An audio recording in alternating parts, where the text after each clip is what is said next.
So, hello everyone, and welcome to Retention Chronicles. Super, super excited to have our guest today. Megan, thank you so much for making the time. Thank you for joining us. I am so excited to learn all about YESCOM USA, all about your social media strategy. It's going to be an amazing time. Awesome. Thank you so much for having me. I'm so excited. I already love your energy. So let's get started. Can you give us a background of career up to this point? Would be amazing. Yeah, absolutely. I, like everyone else in my generation, I'm fairly young. I'm turning Mm-hmm. 25 this weekend. Oh my I gosh. know. Happy early birthday. Thank you so much.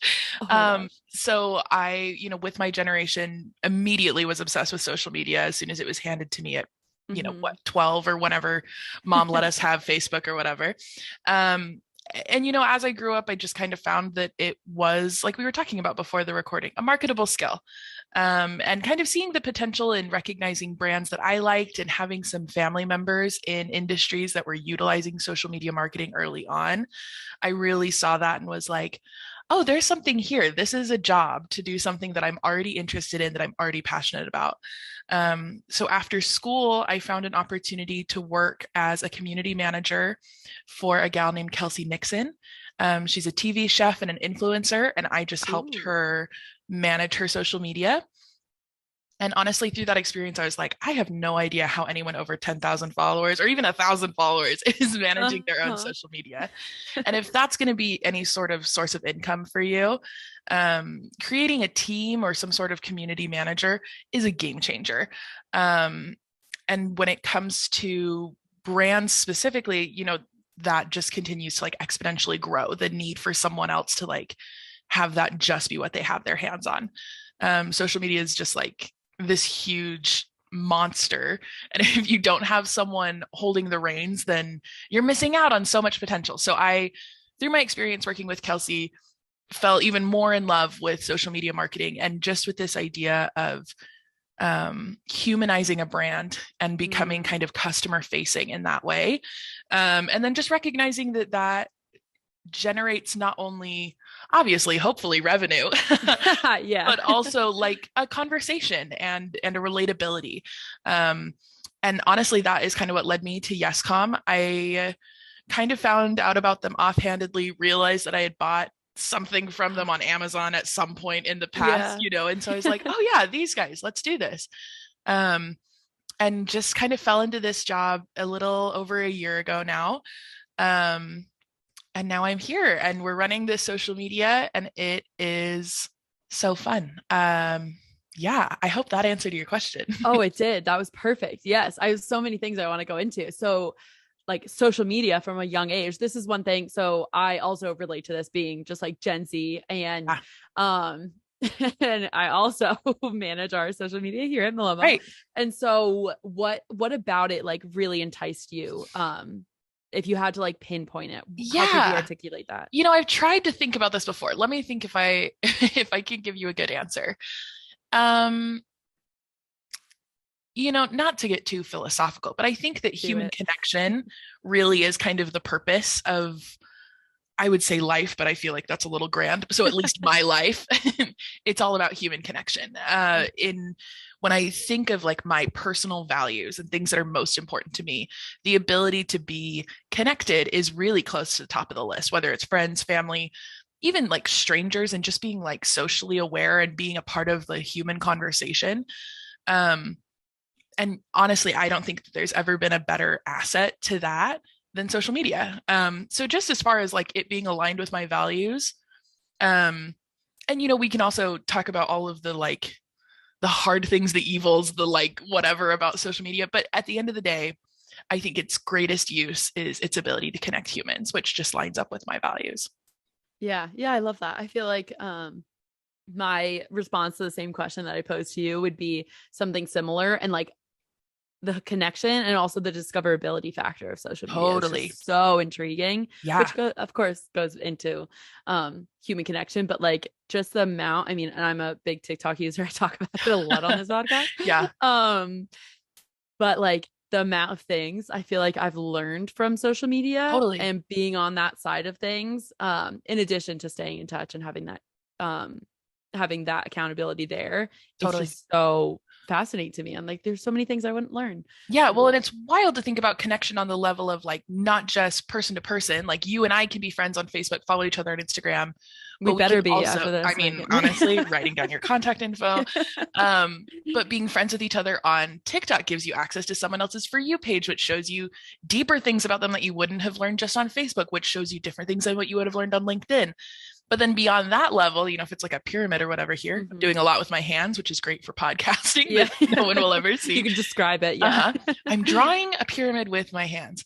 But at the next level, you think about connection to personalities, celebrities, but also brands, and just being able to be connected like that with these kind of entities is a really interesting aspect, because before, I think about like 50 years ago, for example, before my time, before your time, nobody knew what was going on behind closed doors at Apple. But now, not that we necessarily have like a perfect glass window into what's happening behind the scenes, but there is more humanity that's just been created by social media. So that's also a level of the connection that I think is so fascinating.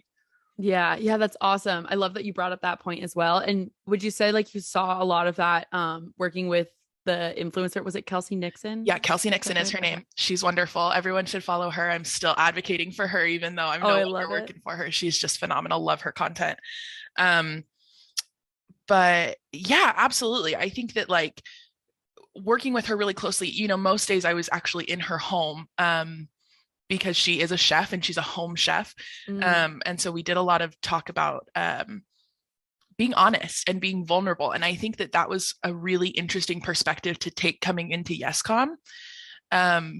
Because when you're so product focused with like an e-commerce brand like YESCOM, it can be hard to remember like how much you want to let the customers in. How vulnerable are we going to be? Like, what is the, kind of like cost benefit that you're looking at with how you want to be presented on social media. So yeah, definitely something that was super interesting and super, it was a good lesson to learn through working with Kelsey, is like how to represent a person that is also a brand. So now that I'm just representing a brand and not necessarily a person, kind of trying to translate those experiences. That's really interesting. I've never thought about like the differences that would lie within how you're trying to adjust your strategy to like what you want the brand to be, depending on if it's a persona or if it's a brand or if it's both, right? Right. Because most of the time I'm just talking to brands and not influencers or personalities in the public eye. And so I would love to dive into that deeper. But before we do, can you give like a boilerplate, just like a brief summary of YESCOM so that people listening understand what you absolutely. all do? If you're not familiar, please come get familiar. Follow us on everything. But we are YESCOM USA.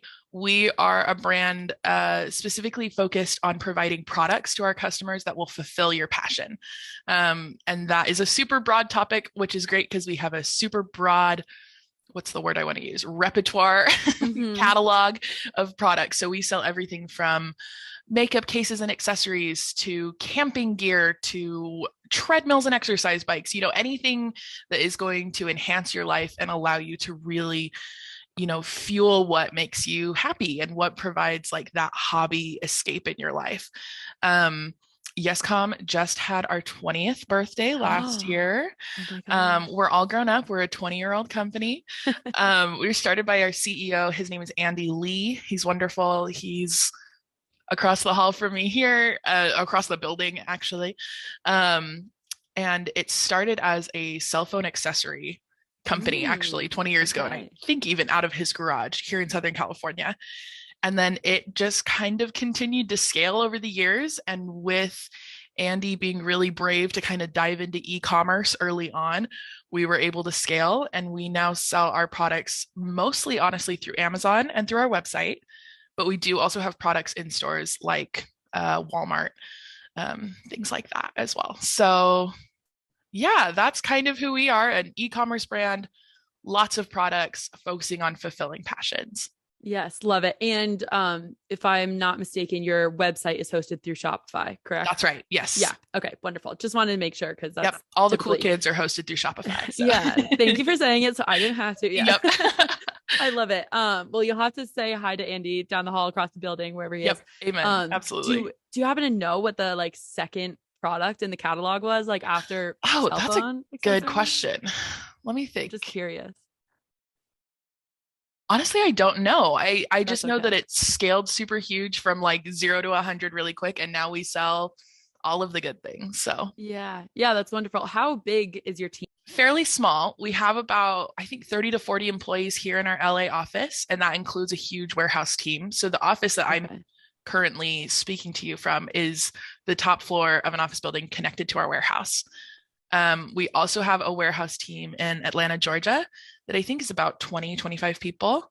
And then a lot of our higher level folks here on the team are actually over in mainland China, in Guangzhou, I believe, but that could be horrible pronunciation. So don't quote me on that. But we call them our GZ team, Oh, and they're love it. wonderful. We love working with them, even though it can, I mean, time differences are so rough, but Hmm. they add a lot of really great perspective and like really great kind of, yeah, global perspective for sure. But then also just we're really lucky to have some really smart, really talented people on the team over in GZ. So Yeah, I love that little insider scoop and nickname. I know for real. Yeah. Well, thank you for walking us through the background of YesCom. And I want to now go back into what we were talking about now that our audience has context. Yep. So, like when we were talking about like when you're product focused, it can be hard to know in terms of the branding, like where you want to draw the line in the sand in terms of like being transparent. If you want to be, um, more vulnerable with a persona, have a persona for the brand. So I wanted to ask you, now that you've kind of had experience in both of those worlds, where do you think that like line is drawn, or like how do you kind of distinguish which messages, what branding you want to share with consumers? Yeah, that's a great question. I think for me, something that's so interesting about working in marketing, but specifically in social media, um, is you can kind of see a very personal touch in every strategy and every campaign that a social media specialist or social media marketer provides. It's crazy to look back and be like, oh, so this is all YesCom, but I can see where past employees, current employees, like there's definitely like a bing of your touch or of my touch that you can see going back. So I think for me, when I'm creating content and when I'm planning a strategy, one of my main thoughts is thinking of not necessarily a customer, but as a scroller, someone on social media. If Mm, you're going to see this and this is going to be your first peek, first thing to come up on your For You page on the explore element in Instagram, whatever, um, what are you going to learn about my brand? When you're creating a campaign, sometimes it's really hard because you want to think like, and they're going to see parts A, B, and C, and they're going to see them in that order mm, and follow my thought process and understand. But what I have learned is that so often you're getting one interaction on one post and a completely different interaction on another. So you have to be thinking not necessarily as what is this campaign? What is the overall vibe? What is the overall message? But it's just as important to have this post has this message and this purpose. And then the next day maybe it's the same, and the next day maybe your post is different. And so long story longer, for me, what I've found is really focusing on some diversity and trying different flavors of motivations behind each post. And even if they're all going to be encompassed in the same strategy or in the same campaign, for example, leading up to Valentine's Day, we focused on our products that are health and beauty and fashion kind of theme. So we were looking at makeup cases, we were looking at massage chairs, things like that, that were, oh my you gosh, know, that sounds amazing. I want one. delightful. Absolutely. We'll hook you up. Thank you.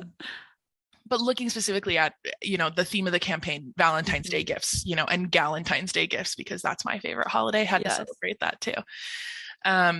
But each post can't be like a sequential part of one huge painting, because there's a really good chance, because of the nature of social media, that someone's just going to see parts 2 and parts F or whatever, and Yeah. they're going to have to be able to pull a story or pull an idea of your brand from just that one interaction. So Yeah, it's so tricky to kind of balance all of these different aspects of who you want to be and how you want to be perceived by these potential customers. So Hmm. I don't even know if Yeah, that's a great answer, but I guess the what I'm that's trying to get awesome. at is it's complicated and you have to be thinking about overall strategy, of course, but then also every individual piece of content counts. Yeah, no, I love that was a great answer. I love that you painted like the difference between wanting it to be sequential and saying like A through Z, this is what you want someone's experience to be. Like Yeah, that's ideally, right? Like that makes it that simplifies it right. for you and for your team. Totally.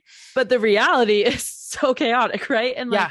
that's what's something that's so fascinating about social media and I think why it probably intrigues many is like there's a little bit of chaos where it's or maybe a lot of chaos where you get to like experiment with it but it can also be like this rabbit hole or this like black box of Totally.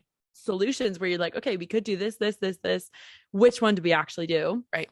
but I love that you I like we haven't had someone come on the podcast and speak to that yet in terms of thinking through like if someone lands on a post that was like meant to be and I'm using air quotes Right. meant to be one of your like last in the series ads or posts and they're seeing that as a first one like what pieces if any are they going to miss if that's how you're thinking about your social media Yeah. strategy.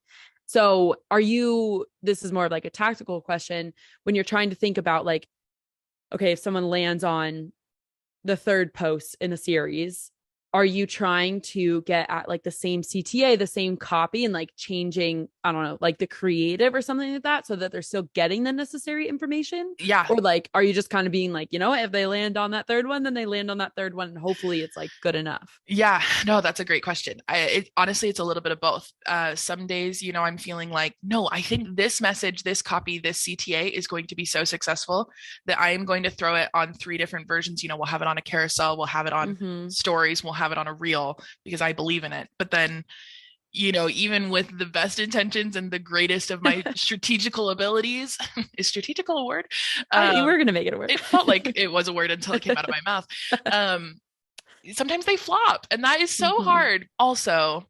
I think that there's a good amount also of just being willing to try something different and to say I wanted this to work, all the evidence points to this should work, I know my TA and ideally it would have worked this way but it's just not, and so we take a hard left turn and try something different, try something. I go speak to my team and say, I've done everything in my wheelhouse. Please, someone else, let me borrow your wheelhouse, and we'll create a post that way and see if that resonates. And I think the other thing for me is to answer your question a little more specifically. No, I don't want to drive people to go back and discover the entire series of posts necessarily, because that is going to be less of a marker of success for me than if they just interact with the one post and then follow the call to action the one time.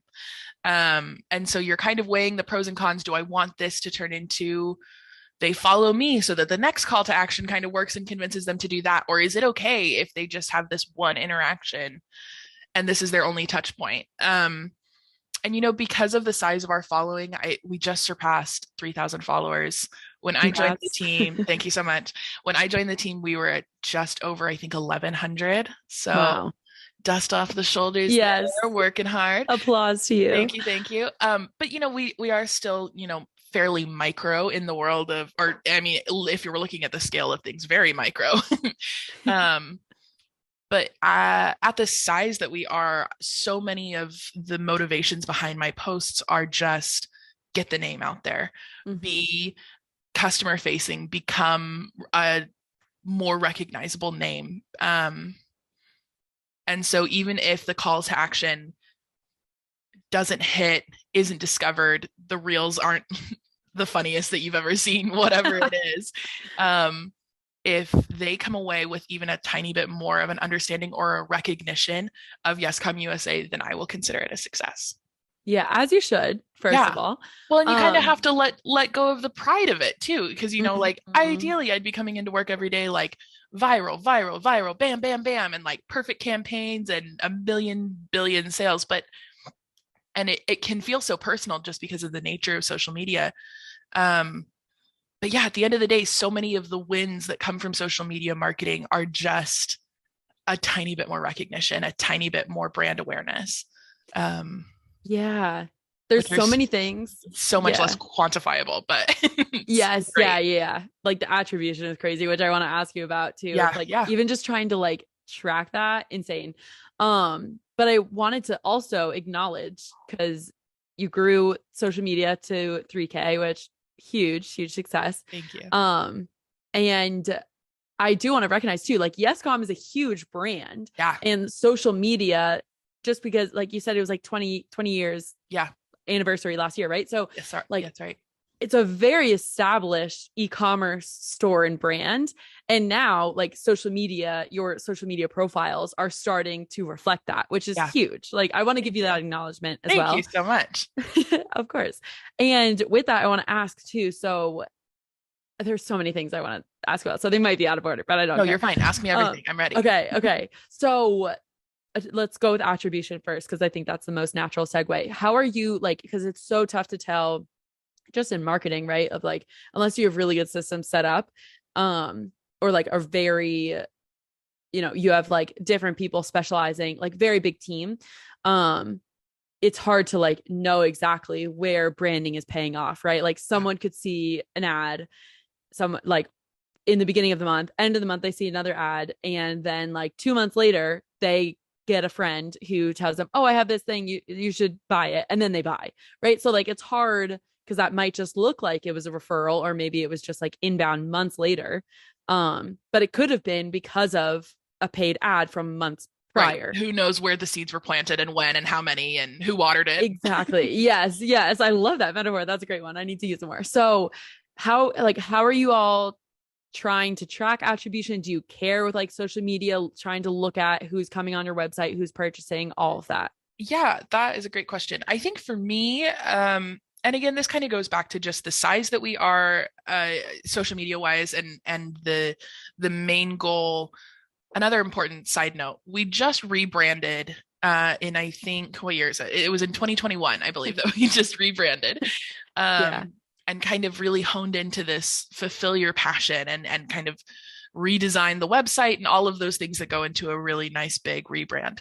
Um, and with that, I think just kind of the higher ups and everyone's attention on marketing shifted to, we just need that brand awareness. We just need we just need to drive that traffic. And so when I came on the team, all of the feedback that I was getting is, if you can just push them to our website, we will take care of the rest.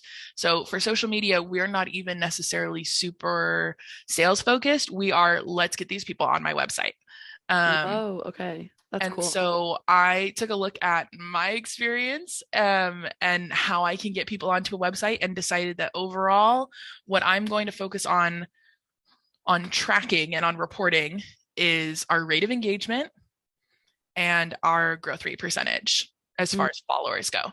And that those were the two things that I was going to, you know, tattoo on my brain and just be mhm. completely committed to getting that, our growth rate up and getting our rate of engagement. Um, and I mean, so far so good. I think that we have, I wish I had pulled my stats recently and could have some great Give numbers you to a show you, quiz right but on the spot. I know for real. But those, we set some goals when I first joined the company. I kind of proposed this social media improvement plan and was like, you can't just post and then people will magically appear on the website. Like, there needs to be a little bit more intention. And a lot of what I was hoping to establish, and that we have established in the last year, is consistency, and consistently posting, and consistently being a presence on the feed, and consistently communicating with our community. Because I strongly believe that it's that human connection, kind of going back to the values that I mentioned earlier, giving humanity to the brand, being branding focused and then continuing to foster those relationships and foster that engagement is what leads to the results that you're looking for. And that is honestly like started as a personal belief, and I'm really lucky that it has panned out and is now kind of reflected in the company's successes. So Yeah, that's really interesting of like, and I love that you gave the metrics that you're dialing into, because like I know for myself too, when I'm putting on my social media manager hat, it's like, do we look at the amount of engagement? Do we look at the right. impressions? Do we look at the followers? Do we look at There's the a million things. replies? We look at There's everything and we never get anything done because we're just reporting back on these numbers. yeah, it can again, like it can feel like you're in this like tunnel of trying to predict things when Yeah. sometimes you might not be able to, right? Yeah. Like a lot of I think like across industries, like a lot of people will feel you can't predict. They're like, you can predict things, but you can never ensure that they're going to happen. Right. Or you can never be assured. So with that, with driving people to the website then, so like you've done your job wonderfully. You've gotten people to the website. Is the hope that like people, whether or not they're landing on the blog or whether or not they're landing on a product page, is like the experience there because you've had it up and running and like evolved for 20 years, that like once someone's on your website, then the customer experience is, I don't want to say like flawless or seamless, but you get the idea. Like hopefully flawless or seamless. Yeah, right. Yeah. Yeah, that has been not a struggle, but it's been something that's been a conversation recently with the marketing department. Because here in Los Angeles, in my office, there's a smaller part of the team. We have our local photographer who I work really close with, obviously, to create some great content here in office, and then also on like outdoor shoots and whatnot. We also have our content writer, Eric, who does a lot of our blogs, who's here in office, and then it's just me for social media.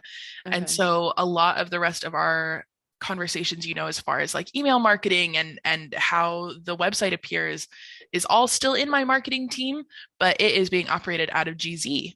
And so we are waiting, what is it, like a 15-hour time difference. And so sometimes it can be, what's the right word? I've found it to occasionally be kind of clunky to try and align, not only the cultural differences and the time differences, but making sure that we align those experiences so that it is a streamlined, like you said, flawless, seamless, continuous process from how I sell them on social media to get to our website, to then be on our website and get whatever results there, whether it's add to cart, sales, whatever.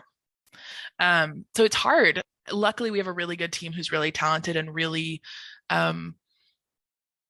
I feel like one of the strengths of our marketing team is we're really eager to learn on both sides.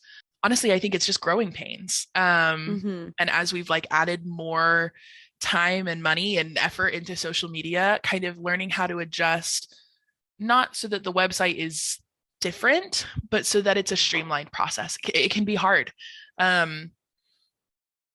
But it's good. I mean, it's a good struggle to have, to be like, we're driving so much traffic. What are we going to do with this to make sure that it continues? Like, it worked too well. Yeah, so that can be hard, but yeah, it's important. Yeah, for sure. And I noticed too, like, this is one of the things that I wanted to chat with you about, was like the website experience. I feel like a lot of typical like e-commerce D2C brands, at least the ones that we work with, are usually like they're very brand heavy, right? Like in terms of like, okay, this is our message, this is our mission, this is like what we want you to see.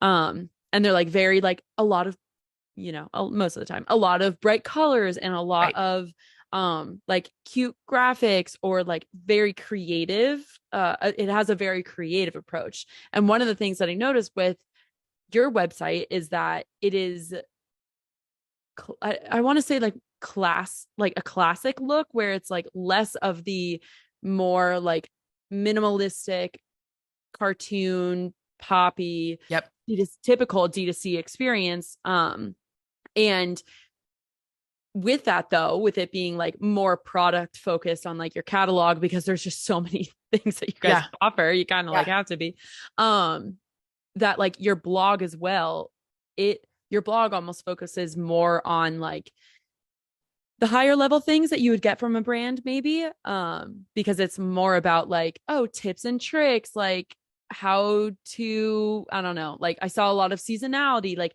okay, Yeah. like Valentine's Day, you spoke to it, and Galentine's Day, of course, Love is it. like, what is like something creative to do, and then it, it's like a natural way for you to talk about your products and like different creative ways to use them. But as opposed to like other brands where it's like, okay, this is how you use this product, Yeah. as a blog post. So I think it's like a really interesting dynamic where the like social media, it's like, okay, we have this foundation with the brand and our history of 20 years. Like, how do we show that? And then Yeah. on the website, it's like, here's your product catalog. And then you have the blog with like all the informational, educational Yeah. tips. Well, and I think you hit the nail on the head when you said it, just by virtue of how many products we have, it's kind of necessitated like the look of our website, because there's just so much to offer. I mean, it would be nearly impossible to have, believe me, I've tried to have a wonderful, succinct, like single headline. This is who we are. This is the graphics and the colors and the music and the whatever. We've found that instead, if we're driving all of this social media effort to the website, then the website can just be a place to show you the products. And I think one of the examples that we're trying to emulate is when you go to like Amazon homepage and you see it's Yeah. product, and it's what's for sale and what's the deal and why do I need it and what is this again? And it's product focused. And I think because of the variety that we offer, we have found ourselves kind of emulating the same. And I think we're continuing to learn how to kind of integrate some of the new, like more modern looking D2C websites. And so I think that I have seen in my time with YESCOM a small transition into a little bit more of that look. And I think you're totally right. Great observation. The blogs have been doing that as well. And I'm a big fan of those because I think it offers a lot of humanity to the brand, which, as you know, is huge for me. But another area that I have found to kind of bridge that gap is a lot of user-generated content, and offering kind of that aspect on our social media obviously has increased a lot of human connection and a lot of conversations that I'm able to have just as our social media manager, kind of engaging with these influencers. And I think that was one of my main selling points to YESCOM when I was first hired, is that was my bread and butter when I was working with Kelsey. It was a lot of, obviously with her being an influencer, the brands that were approaching me, I kind of had like the flipped perspective on like how I like to be approached by a brand as an influencer. And I think that has really improved our collaboration game. Yeah. But yeah, kind of using that to bridge the gap of like the modern look, the being user focused and having like a variety of, this is what it really looks like for someone to use a YESCOM product. So yeah, that's awesome. I also love that you brought up UGC, because I also made that note where I was like, I'm seeing a lot of it, so it makes sense. And I want to ask if you're willing to share just like some more information around how, like, those learnings that you talked about, like how you like a brand to approach when they're like wanting to, sponsor an influencer or have a partnership. Totally. Oh, I could talk about this for days and days and days. Let's do it. Okay, great. This is our new 24-hour podcast. Yep. It's CNN, but for D2C influencer conversation. I love it. That's actually like, that's fun. I like that. Like, would I log in? Absolutely. I would listen to that forever at my desk. No, I think for me, there's so many things. Always keeping in mind that the lens that I'm seeing this all through is my system of values. So obviously this human connection is going to be high up, which leads to the conclusion, when you are copy and pasting the same message to 30 different influencers, every single one of those influencers knows that they are receiving a copy paste message and they're going to respond to you accordingly. So, it can be a pain to not do that. I understand, but it's powerful to genuinely establish a relationship and some communication. So that is Megan's super tip number one, is just love it. Don't be a copy paste monster, because people can tell, and they'll know right away that you're just trying to, reach the quota of 10 influencers engaged, done. Mm-hmm. Um, Mm-hmm. I think, and obviously that's something that I saw and kind of learned on the other side, in previous experiences, is just like, thank you, brand 123, for reaching out with the For same reaching offer out to that me. everyone has always done. Yeah, yeah. Um, Something that's tricky when trying to establish some collaborations and partnerships, for us here at YESCOM, is because of the quantity of products. We want to make sure that we're giving kind of like equal, I guess screen time's not the right word, but I guess equal spotlight to each of our Yeah. different kind of categories of products. And so it can be tricky when we, are really lucky to score, I'm using air quotes, but like score a great collaboration with someone. For example, let me think of one. Cute girl, her name is Lorelei Cheers on Instagram. She and her mom run the page, and it's a lot of like young kid, like tween lifestyle things. So we've sent her like Fun. a nail art table, a makeup like I case, want that. fun things. I'm like, yes, That sounds absolutely, bring it amazing. on. Um, but we had a great collaboration with her. She made us some really great content, the cutest reel, sent us some raw footage that we were able to create some great reels that performed really well. Super happy with it. The next week I come into work and I've got 30 DMs saying, can we collaborate with the makeup case? Oh And my I'm God, no like, way. oh, awesome. But pump the brakes, because if we were only selling a makeup case, absolutely. Like that would be Yeah. easy. And let's just keep getting this UGC of this one product. Something that's been tricky is figuring out, when you have a variety of products, like how do you choose what to promote and when and in what ways and with what collaborators? And so kind of the solution that I have established to make sure that we're getting like equal spotlight for each of our different products is we plan way ahead of time what SKUs we're going to be promoting when, like which of our products are getting the highlights when. Um, and then we let our tried and true collaborators know ahead of time, hey, in March, we're going to be highlighting products A, B, C, D, and E. If you want any of those, let me know and we will send you that product. That way we're guaranteed the right content at the right time for the right product. I love that. Yeah. Once I thought of it, I was like, I'm a genius. I've solved social media. We'll I never have it have all. problems again.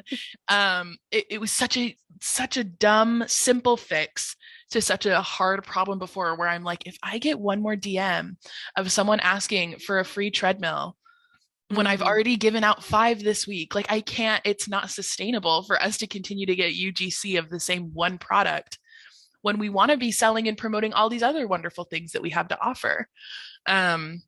So that was one of our biggest, like, and aha moments. yes, where it's just like, oh, this is a problem we didn't anticipate until it was happening. Thank goodness we have a solution. So I would say, like, if anyone is listening to this and is in a similar position of like, we have so much to offer, there is huge interest in one product, absolutely, like, weigh the pros and cons of like, let's go all in and we're just going to promote this one thing. But if you're a brand like YESCOM USA, where you have so much to offer, this is me giving you permission to be selective. And I think another thing that has really worked in our favor is just figuring out who we like to collaborate with. And it can be tricky because there's some people that make really wonderful content, and there are so many talented creators on social media.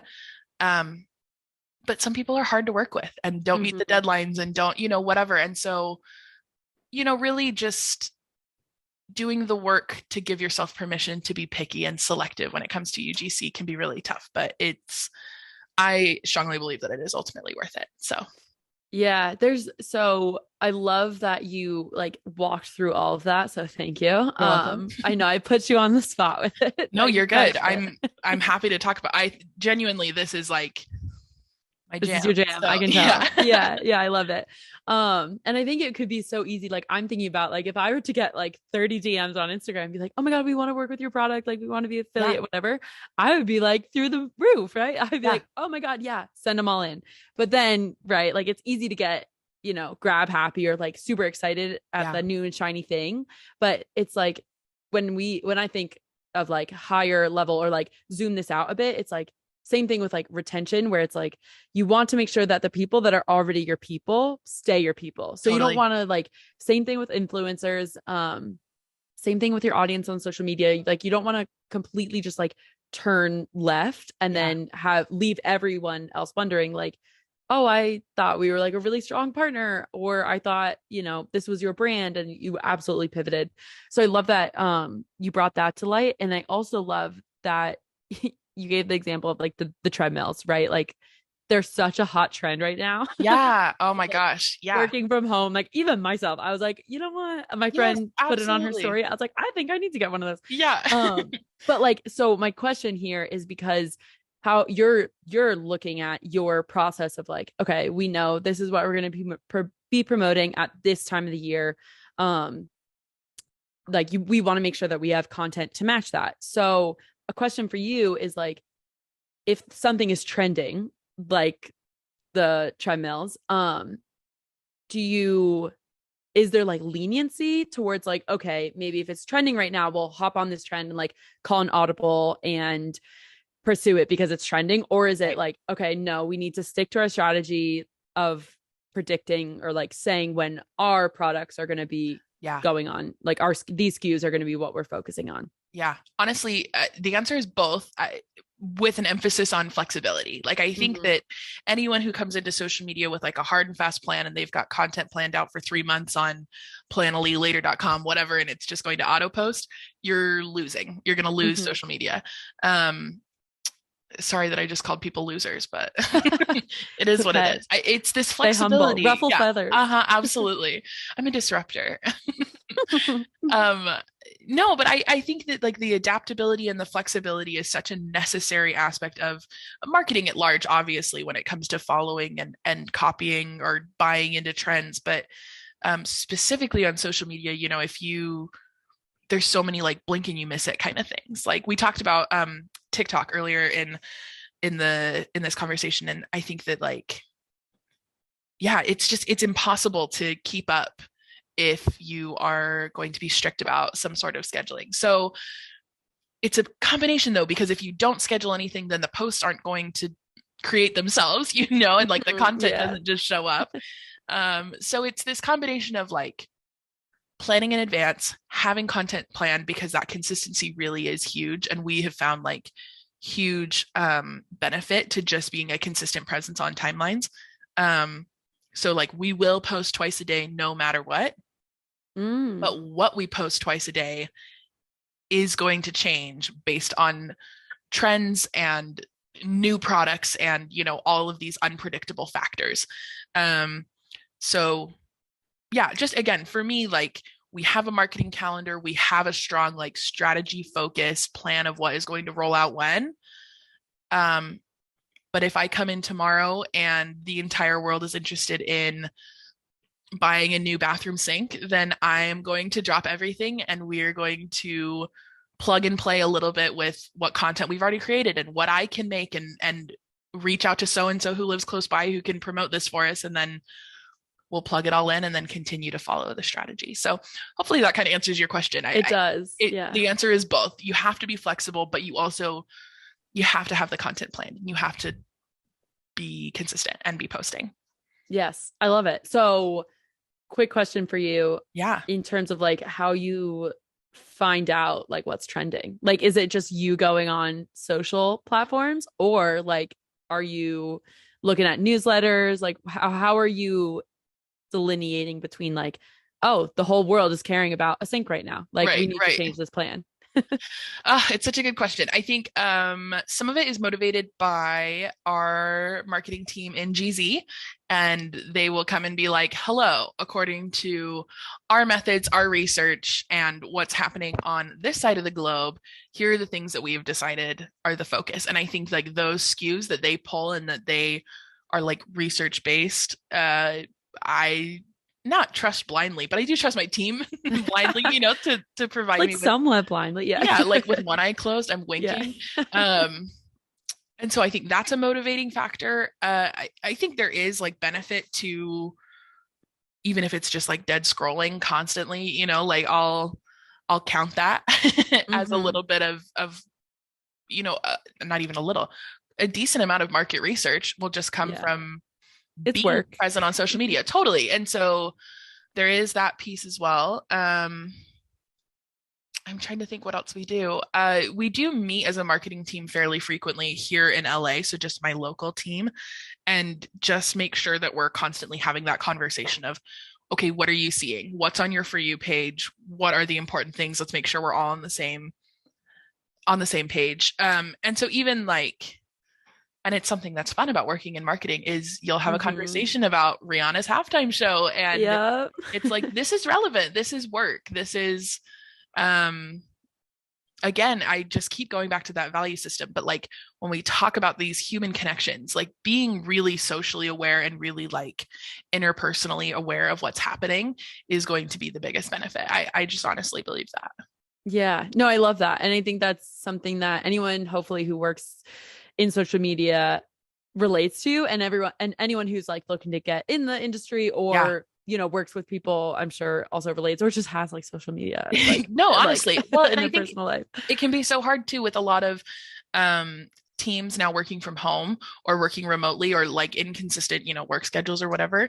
It can get really hard. And so just um, I would, if anyone were looking for my advice, I would say prioritize some time to be together and get FaceTime with people um, of like different backgrounds and different interests, because then you're going to be able to see a wider web of what's happening in the world. That was a lot of the letter W, but I love it. I love yeah, it. a good And alliteration for you. yes, thank you. And people do want to hear your advice about Okay, great. just social media, everything. That's actually my like last question Yeah. that we always round out the episode with. So you kind of already beat me to it, but is there anything else? Sorry. Yeah, you're just too good. Is there anything else you would add to that in terms of like advice for someone listening as we round out this episode? Um, You've already given so much, well, so you can gosh, just yeah. I mean, unintentionally, you now have my entire social media brain. So, um, that's oh only the gosh, surface. I I know for noticed real. I'm scratching the like, we could surface. dive, but I have like 1,000 more questions I could ask you, but I'm we'll cutting chat. myself We'll off. chat. Yeah. You have my email, so Yeah. we're stuck being friends now. I think the only other thing that would come to mind is, and it's been said a million times, and so I'm almost like hesitant to give the same advice again, but it's just so helpful to me is create the content that you want to see Mm-hmm. and create the content that you like. And it can be hard when you are representing a brand or maybe a person that isn't you. It can be tough, but really at the end of the day, just look back at like, what do I like about this? Like, why do I care about this product? In what situation in my life would I be motivated to buy this? And then just create that kind of content. And I think when you boil down strategy and you boil down UGC and content creation, all of those things, it comes down to like what's likable, what sells. And I know that that's really like the basics of marketing, but like yeah, just consistently asking yourself that question can be really it can be a game changer when you feel like you're stuck. And I think that honestly for me, like every once in a while I'll be in the rut of like, and now we create another reel and we're doing Mm. this again and we're looking for those trending sounds, whatever, just make something that makes you smile Oh, and I love that. something that aligns with your personal values. Again, I've said that word a million times this episode, but I love it. um, Everyone needs a reminder of it. honestly, and take the time to identify what those are for you, see where it aligns with your brand, and then run with that. Because I think that that's what's going to help you prevent burnout, be motivated and excited to come to work, and create content that works. So that would be my advice.